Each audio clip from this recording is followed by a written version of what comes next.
Assalamualaikum warahmatullahi ta'ala wabarakatuh. Alhamdulillahi wahdah wassalatu wassalamu ala mala nabiya ba'dah wa ala alihi wa sahbihi wa mawalah.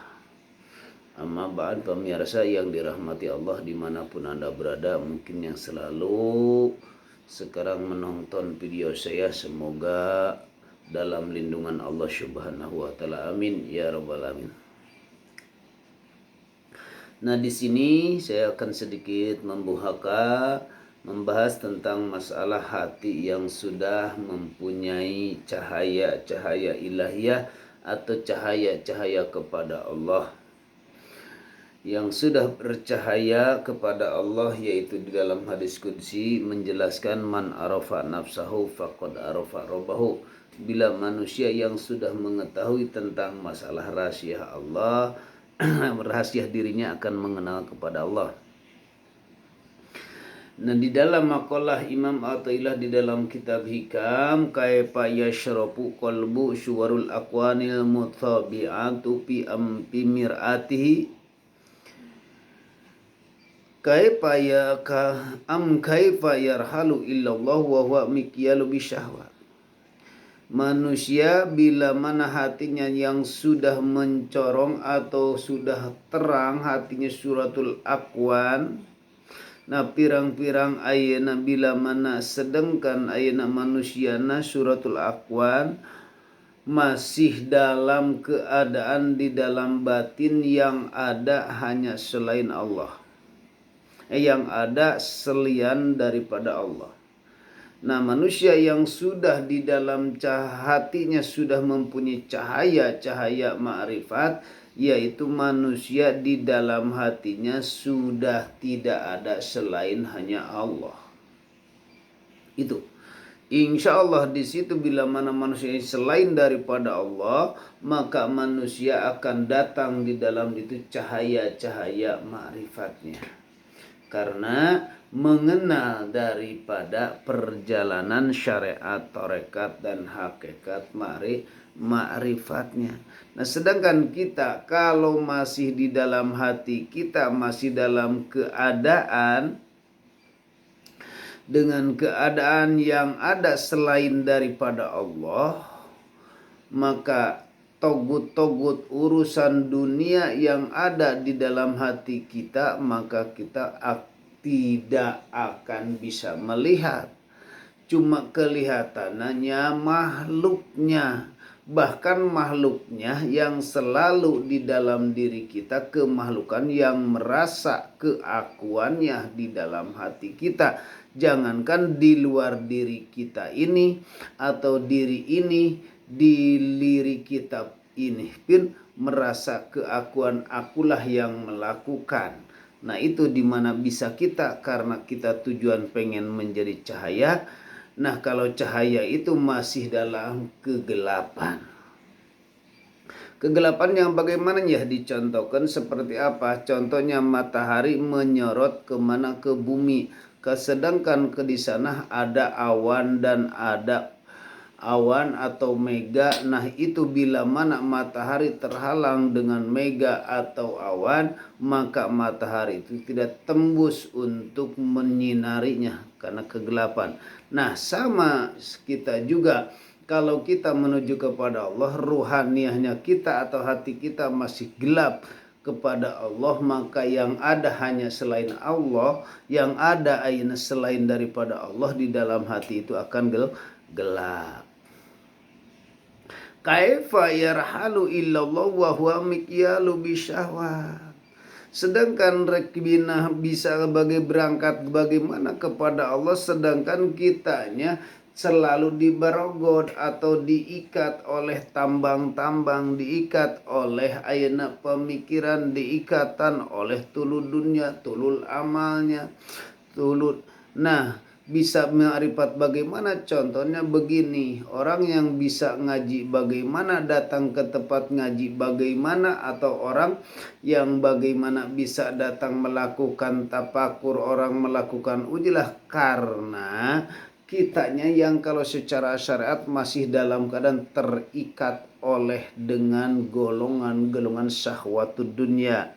Nah, syahwatud dunia. Sedangkan syahwatud dunia di dalam diri kita yang selalu keinginannya bukan kepada Allah, tapi keinginan kita kepada makhluk. Nah, dengan banyaknya keinginan kita kepada makhluk, kita ditemui seharusnya temuilah Allah di dalam surat Az-Zumar kalau nggak salah ayat 13. Wa annibu bismillahirrahmanirrahim wa annibu ila rabbikum wa aslimu lahu. Nah, seharusnya secepatnya engkau kembali kepada Allah, temui Allah. Bila mana ditemui ada yang lewat uzlah, ada yang lewat ngaji babakan tauhid atau babakan tasawuf, itu akan dikenalkan lewat itu. Ada juga yang melakukan datanglah dengan bahasa laduni, bisa kemungkinan juga. Sedangkan kita mau datangnya ke tempat kajian itu terlalu dengan terikat, terberogot, terikat oleh keinginan syahwatud dunia. Dengan mana ingin ngaji, itulah istri bisa menghalangi. Dengan ngaji, itulah anak bisa menghalangi. Dengan ngaji, itulah bisnis yang bisa menghalangi. Dengan ngaji, itulah perusahaan. Terus dengan syahwatud dunia. Karena pemikiran tambangnya terlalu panjang. Bagaimana bisa hadir ke sana? Ibaratnya kaifa yatama yadhula hadratullah. Bagaimana orang bisa menemukan hadratna Allah mawalam yatharu minazanaba.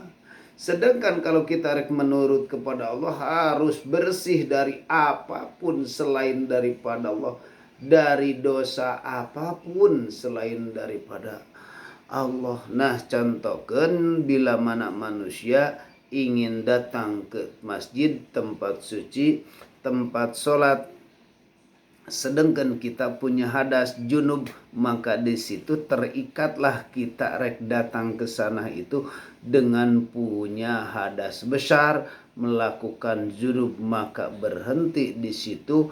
Jangankan masuk, di luar pun kadang-kadang tidak perbolehkan, takut yuwasna intalwisu damuhu atanapi bertetesan atanapi darah. Nah, di sini juga orang bagaimana bisa menemui hadarat Allah sedangkan kita punya hadas kelalaian kepada Allah.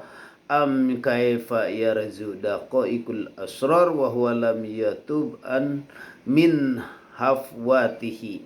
Nah, sedangkan kita rek menuju kepada Allah, tempat suci, sedangkan kalau ke tempat suci harus dibersihkan dulu. Baju kita mau ditilepin, mau disimpan di lamari. Kenapa itu baju tak bisa? Kenapa bajunya? Karena bajunya belum dicuci. Seandainya kalau bajunya sudah diproses, dibersihkan dulu, direndam dulu, atau misalkan terus digiling pakai mesin cuci dulu, sesudah itu bisa diinjak, sesudah itu dijemur di tempat yang panas, diproses untuk bersih. Nah, ruhania bila mana selama ini sekarang kita masih dalam keadaan duduk, di dalam keadaan di dunia, bersihkan dari kotoran-kotoran itu, dosa dohir dan dosa batin, melakukan tobat kepada Allah, di mana bisa kita datang kepada asrar atau rahasia-rahasia sedangkan kita banyak dosa. Maka dengan ini saya doain semoga yang selalu setia menonton saya, semoga dalam lindungan Allah Subhanahu wa taala semuanya dosa-dosanya diampuni, termasuk dosa saya, termasuk dosa keluarga para jamaah, oge para pendengar, oge pemirsa. Semoga dihadirkan di dalam batinnya, yaitu pertemuan dengan Allah. Insya Allah semoga bermanfaat bagi kita semua. Kalau silahkan suka, silahkan share atau share breaker. Bila mana suka, kalau tidak suka abaikan aja. Sekian dari saya. Assalamualaikum warahmatullahi wabarakatuh.